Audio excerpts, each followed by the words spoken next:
Why credits matter more than ever. I had a manager reach out to me today, and turns out they found a mix I did for a song that got placed on Chilled R&B. They liked how the vocal sounded. They thought the production sounded great. It was crispy, and they reached out to me. They found out the artist page, and I was listed as a mix engineer, mastering engineer, and they reached out. So I had a conversation with them the last day and a half about working on their project, and it was really cool because they literally just found it on Spotify playlist, and they went through the due diligence of finding who worked on it. And that, brings up the point of how important credits are.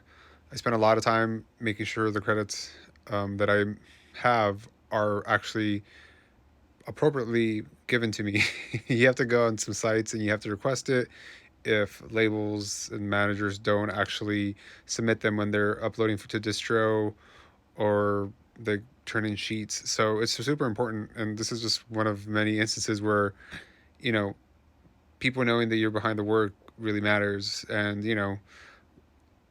that's kind of your calling card as a mixer, engineer, producer, is like the work you put out there. So for someone to go all the way through the trouble of hearing it on a Spotify playlist, liking it, and then bringing it back to me because of that, you know, and I thought that was really cool and just super important. I spend a lot of time outside of just like my personal, like just working on stuff, going to the sites to make sure my credits are properly assigned to me. So when someone looks me up, they see all the stuff. And I really appreciate artists that tag people that work on their projects, and tag them and give you the credit on their page. It makes a huge difference, and that was the case for this track. And I got another record off of it. So thank you, Spotify, and thank you, credits.